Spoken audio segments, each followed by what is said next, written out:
नमस्कार विद्यार्थियों, BA part first subject geography हम पढ़ रहे थे अपर्दन चक्र जिसके अंतर्गत हम पढ़ रहे थे डेविस का भौगोलिक चक्र। डेविस, जैसा कि हमने पिछली क्लास के अंतर्गत पढ़ा था कि डेविस ने जो डार्विन है उसके विकासवादी सिद्धांतों से प्रेरित होकर 1889 में नदी के जीवन चक्र के रूप में अपना अपर्दन चक्र है वो प्रस्तुत किया था, जिसे 1899 में भौगोलिक चक्र का नाम दिया। 1889 में नदी के जीवन चक्र के रूप में, ठीक है। 1899 में इसको भौगोलिक चक्र का नाम दे दिया गया। और इस अवधारणा के अनुसार कि किसी भूदृश्य है उसका एक निश्चित जीवन इतिहास होता है और वो चक्रीय रूप में संपन्न होता है, ये डेविस ने बताया था। डेविस ने कहा था कि जो भौगोलिक चक्र समय की वह अवधि है जिसके अंतर्गत एक उठा हुआ भूभाग, ठीक है, एक उत्थित भूखंड अपर्दन के प्रक्रमों के द्वारा, जो विभिन्न प्रक्रम हैं अपर्दन के, उनके द्वारा एक आकृति विहीन मैदान में परिवर्तित हो जाता है, तो वो एक अपर्दन चक्र के नाम से जाना जाता है। अपर्दन के चक्र के समर्थकों ने इसे सामान्य चक्र है, अपर्दन चक्र है, आर्द्र चक्र है, भौगोलिक चक्र है आदि नामों से इंगित किया। डेविस के अनुसार कि जो भूदृश्य का विकास है, इस विकास में 3 कारकों का योगदान होता है। वो 3 कारक कौन कौन से हैं? उन 3 कारकों में आता है संरचना, प्रक्रम और अवस्था, ठीक है, कि इन तीनों कारकों को डेविस के त्रिकुट या त्रिसंतुलन के नाम से भी जाना जाता है। ट्री ऑफ डेविस कहते हैं इनको, संरचना, प्रक्रम, अवस्था को। संरचना से क्या तात्पर्य होता है? संरचना होती है जो चट्टानों की संरचना है, भूवैज्ञानिक रचना किस प्रकार से हुई है, उनका वलन कैसा है, भ्रंश कैसा है, नति कैसी है, ठीक है, तो ये संरचना होती है। इसके बाद हमने इसके अंतर्गत पढ़ा था प्रक्रम, कि प्रक्रम के अंतर्गत वे सभी भौतिक और रासायनिक कारक आते हैं जिनके द्वारा धरातल की सतह पर परिवर्तन उत्पन्न किया जाता है।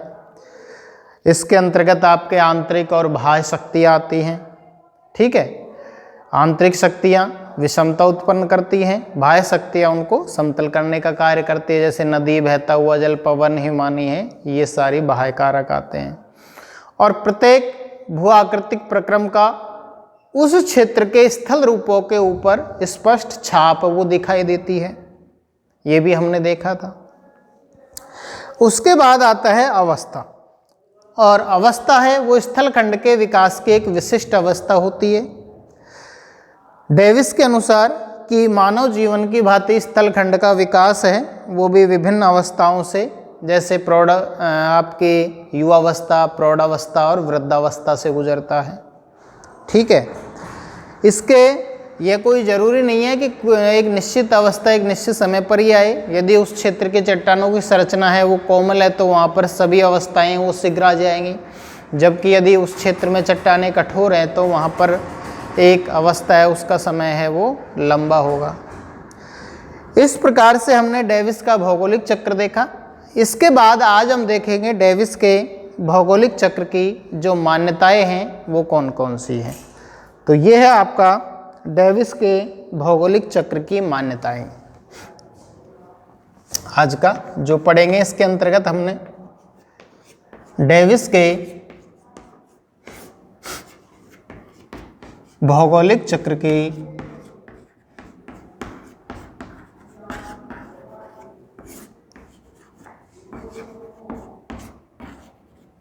मान्यताएं।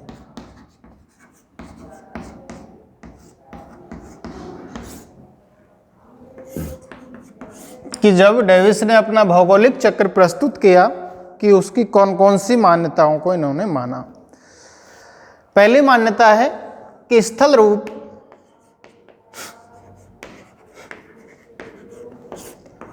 आंतरिक व बाह्य है, ठीक है, आंतरिक व बाह्य कारकों के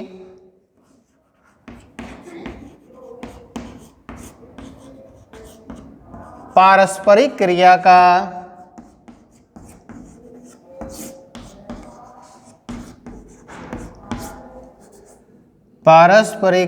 का प्रतिफल है।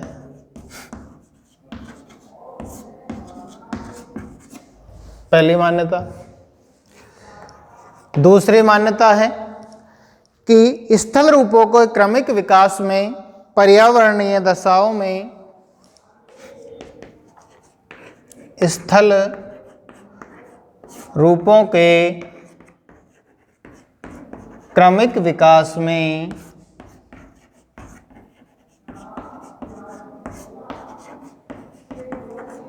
पर्यावरणीय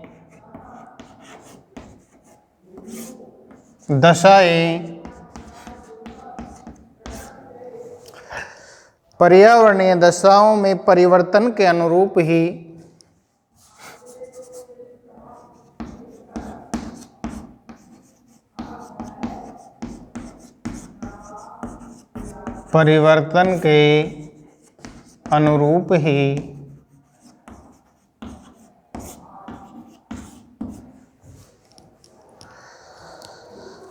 धरातलीय स्थल रूपों का व्यवस्थित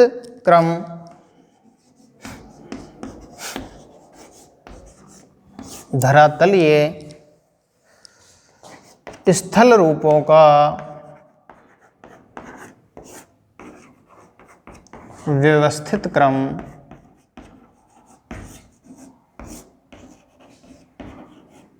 उत्पन्न होता है।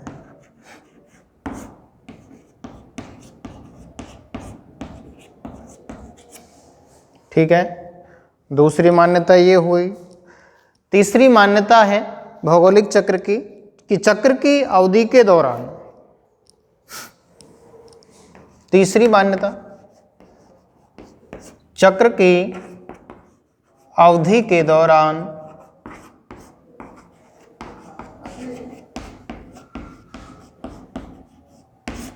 अर्थात आरंभ से अंतिम अवस्था तक जलवायु में परिवर्तन नहीं होना चाहिए। आरंभ से अंतिम अवस्था तक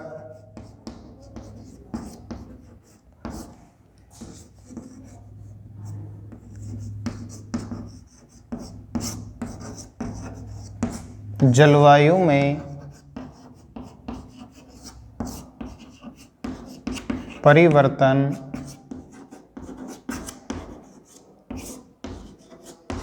नहीं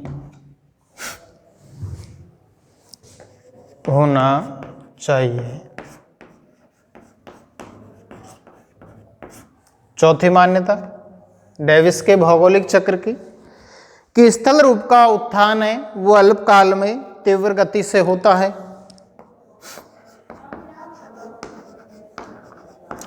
स्थल रूप का उत्थान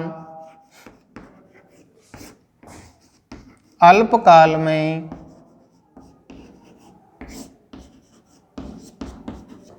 तीव्र गति से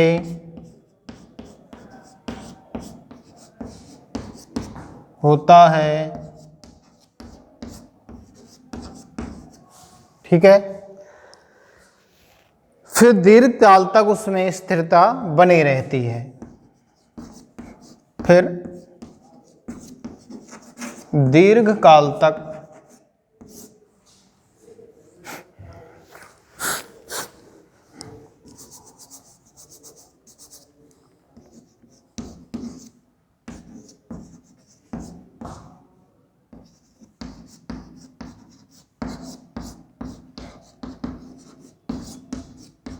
स्थिरता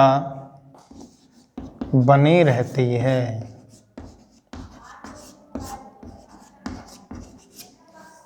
ठीक है, पांचवी मान्यता क्या है डेविस के भौगोलिक चक्र की, कि डेविस ने उत्थान की अवधि को चक्रीय अवधि में सम्मिलित नहीं किया है। डेविस ने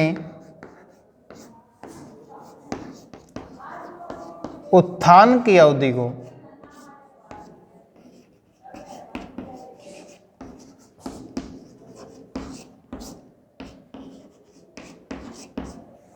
चक्रीय अवधि में सम्मिलित नहीं किया है। चक्रीय अवधि में सम्मिलित नहीं किया है।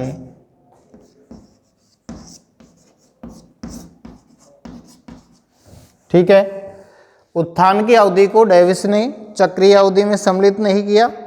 उसने अपर्दन चक्र की तैयारी की अवस्था या आरंभ अवस्था कहते हैं। उसे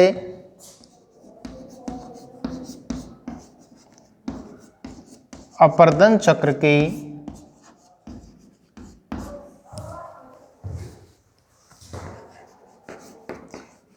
आरंभिक या तैयारी की अवस्था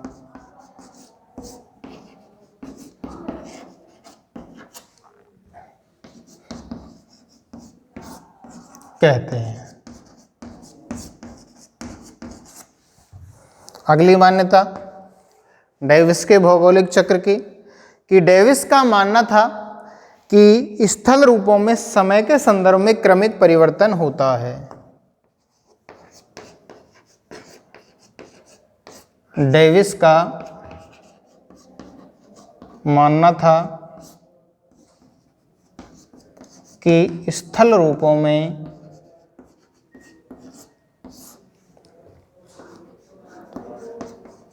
समय के संदर्भ में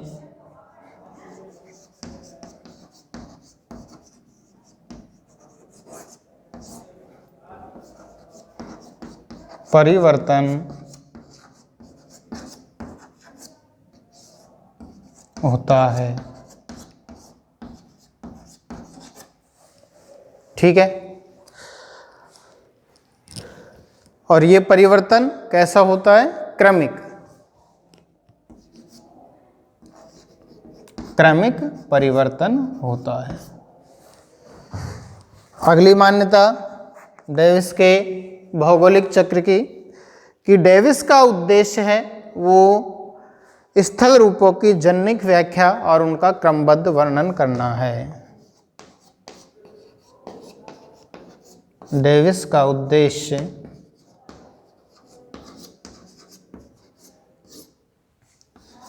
स्थल रूपों की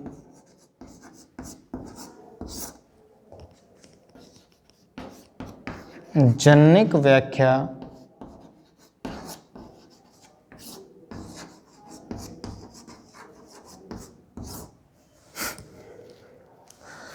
और उसका क्रमबद्ध वर्णन करना है।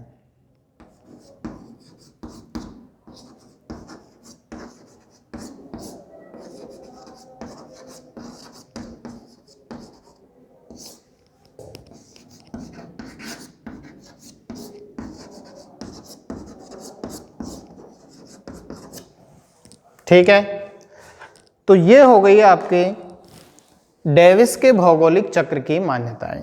अब देखिए हम एक एक को स्पष्ट करते हैं।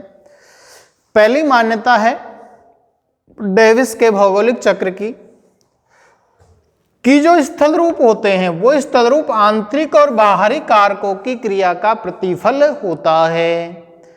कि भाई आंतरिक कारणों ने धरातल में विषमता उत्पन्न की और बाहरी कारक ने उस विषमता को दोबारा से समानता में परिवर्तित करने का काम किया। तो उसके द्वारा जो भी स्थल रूप बनेगा, चाहे आंतरिक कारकों के द्वारा बनो चाहे बाहरी कारकों के द्वारा बनो, वो किसका प्रतिफल होगा? इन दोनों कारकों की क्रिया का प्रतिफल होगा, क्योंकि उसके ऊपर दोनों ही कारक काम कर रहे हैं।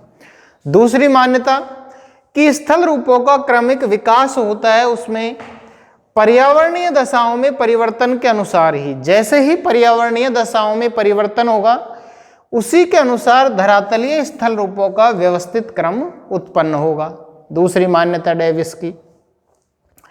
कि स्थल रूपों का जब क्रमिक विकास होता है तो उसके अंतर्गत पर्यावरणीय दशाओं में जिस प्रकार से परिवर्तन होता है उसी के अनुसार ही धरातलीय स्थल रूपों का व्यवस्थित क्रम उत्पन्न होता है।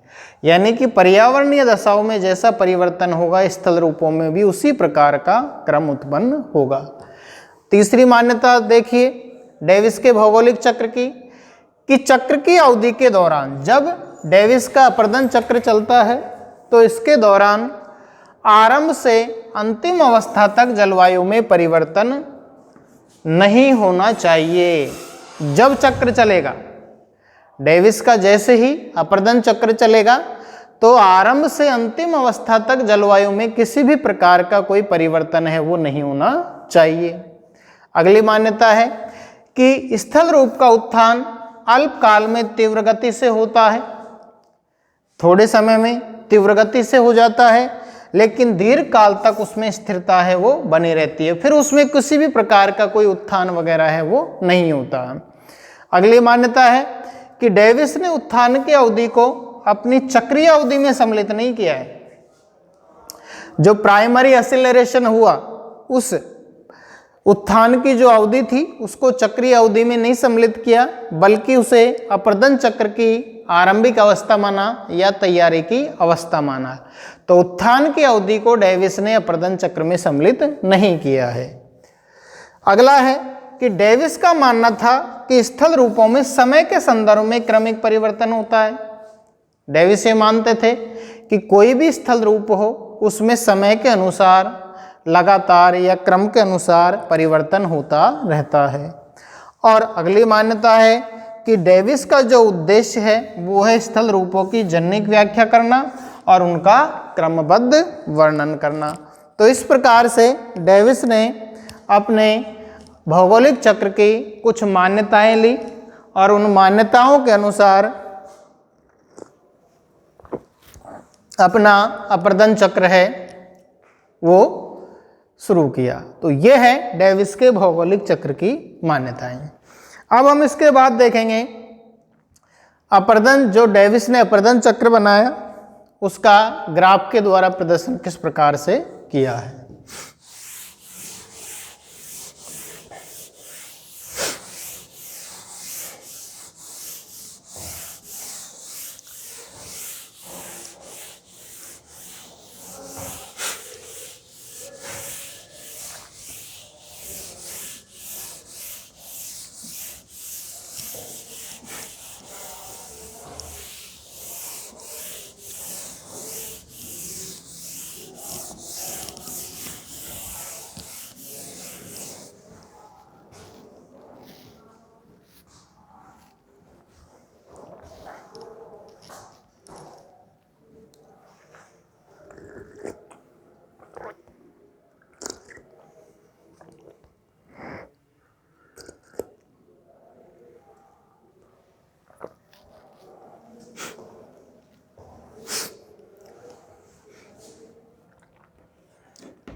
अपर्दन चक्र का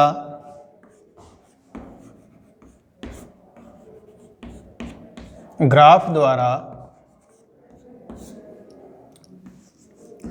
प्रदर्शन।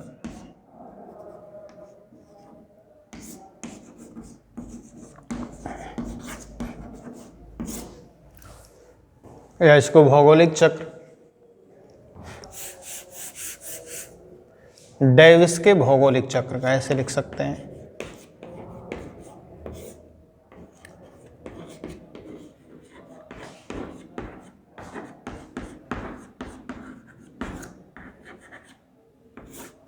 ठीक है, डेविस के भौगोलिक चक्र का ग्राफ के द्वारा प्रदर्शन। किन्होंने अपने भौगोलिक चक्र को ग्राफ के द्वारा प्रदर्शित किया, तो वो किस प्रकार से किया देखिए।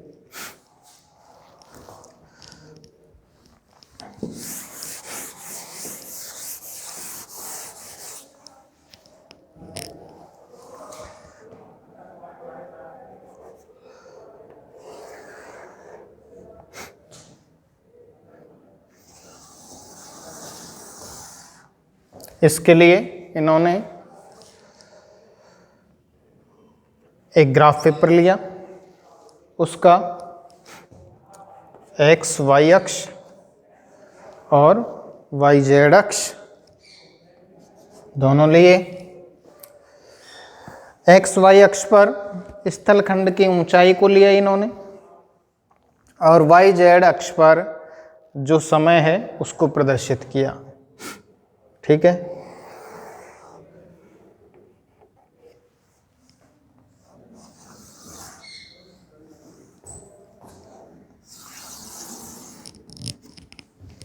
तो यहां पर हो गई ऊंचाई स्थलखंड की और यहां पर हो गया समय। ठीक है, अब हम देखते हैं इन्होंने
देखिए ये तो है आपका ऊपरी वक्र जिसको यूसी कहते हैं, ऊपरी वक्र यूसी यानी अपर कर्व। ठीक है, ये है आपका निचला वक्र, निचला वक्र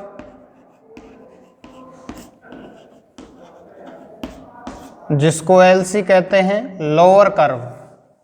ठीक है, ये आपका ए बी और ऊपरी बिंदु सी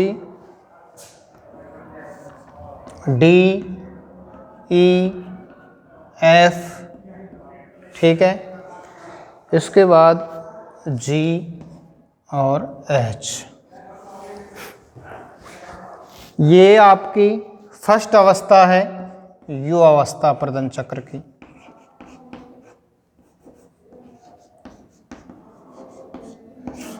ये आपकी सेकंड अवस्था प्रौढ़ावस्था।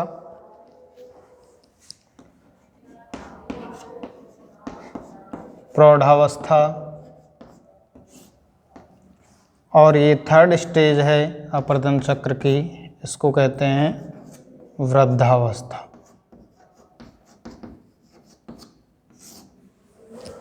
ठीक है, 3 अवस्थाएं डेविस ने अपने अपर्दन चक्र के अंतर्गत मानी और लास्ट में जो आकृति विहीन भूभाग रह जाता है उस आकृति विहीन भूभाग में कुछ एकांकी पहाड़ियां रह जाती हैं, इसको इन्होंने मोनाड नाक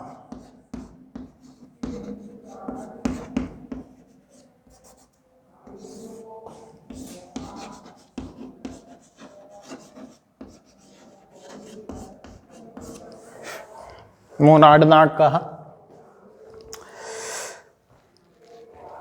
तो ये है डेविस के अपर्दन चक्र का ग्राफ के द्वारा प्रदर्शन। इसमें पहाड़ियों की चोटियां जल विभाजक के शीर्ष को बताता है। यूसी क्या बताता है, देखिए इसके अंतर्गत यूसी क्या बताता है। यूसी अपर कर्व इसके अंतर्गत बताता है पहाड़ियों की चोटियों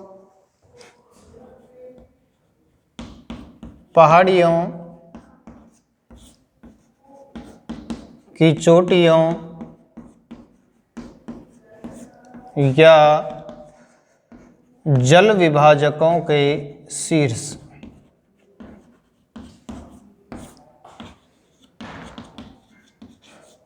इसको तो बताता है यूसी। यूसी का मतलब अपर कर्व। एलसी क्या बताता है, लोअर कर्व। इस ग्राफ के अंतर्गत वो बताता है सागर तल से न्यूनतम उच्चावच या नदी घाटी तल। सागर तल से न्यूनतम उच्चावच या नदी घाटी तल, तो उसको कौन बताता है, एलसी बताता है, लोअर कर्व। एसी क्या बताता है इसके अंतर्गत, ए से सी तक, ये एसी, ए से सी। ठीक है, एसी क्या बताता है, सागर तल से अधिकतम निरपेक्ष उच्चावच। सागर तल से अधिकतम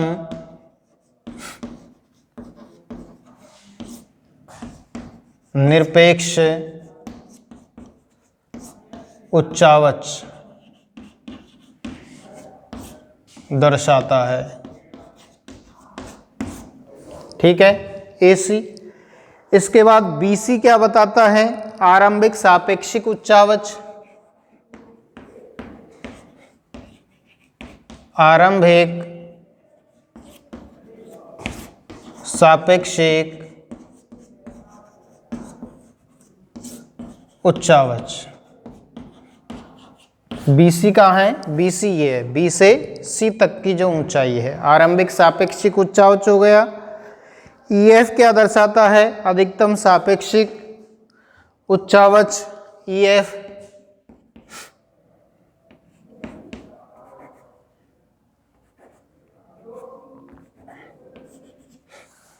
EF अधिकतम सापेक्षिक उच्चावच।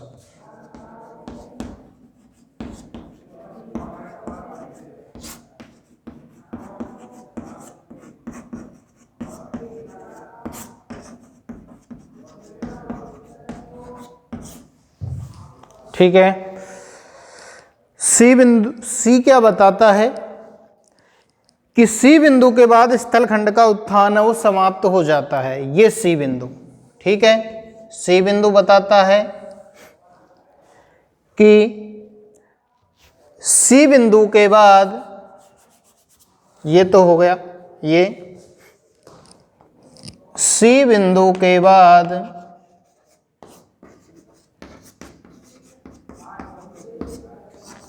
स्थलखंड का उत्थान समाप्त हो जाता है। ठीक है, तो सी बिंदु तक ही स्थलखंड का उत्थान होता है, इसके बाद उत्थान नहीं होता, उसके बाद उत्थान समाप्त हो जाता है। डेविस ने जो स्थलखंड के उत्थान को चक्र में सम्मिलित नहीं किया है, डेविस ने स्थलखंड के उत्थान को चक्र में सम्मिलित नहीं किया। उत्थान, यहाँ से यदि हम इसको O बिंदु माने तो O बिंदु से C तक जो स्थलखंड का उत्थान हो रहा है, इस उत्थान को डेविस ने अपने अपर्दन चक्र में सम्मिलित नहीं किया है। तो ये है डेविस के भौगोलिक चक्र का ग्राफ के द्वारा प्रदर्शन एक्स वाई जेड। तो एक्स वाई अक्ष पर स्थलखंड की ऊंचाई, वाई जेड अक्ष पर समय को लिया गया है। इसके अंतर्गत दो वक्र लिए, यूसी और एलसी, ऊपरी वक्र निचला वक्र। ये स्थलखंड के उत्थान ओ से लेकर के ए बिंदु तक, ये अपर्दन चक्र में शामिल नहीं है। इसके बाद युवावस्था, प्रौढ़ावस्था और वृद्धावस्था। ए से सी बिंदु, बी से सी बिंदु, डी एफ बिंदु, ई से एफ बिंदु अधिकतम सापेक्षिक उच्चावच है, उसको किस प्रकार से ये दर्शा रहे हैं। और अंतिम अवस्था में आपकी मोनाड नाक है, जो कि एक आकृति विहीन मैदान की स्थलाकृति है। तो ये हो गया डेविस के भौगोलिक चक्र का ग्राफ के द्वारा प्रदर्शन। अब डेविस ने जो विभिन्न अवस्थाओं का वर्णन किया, उन अवस्थाओं को हम देखेंगे आपकी नेक्स्ट क्लास के अंतर्गत। धन्यवाद आपको।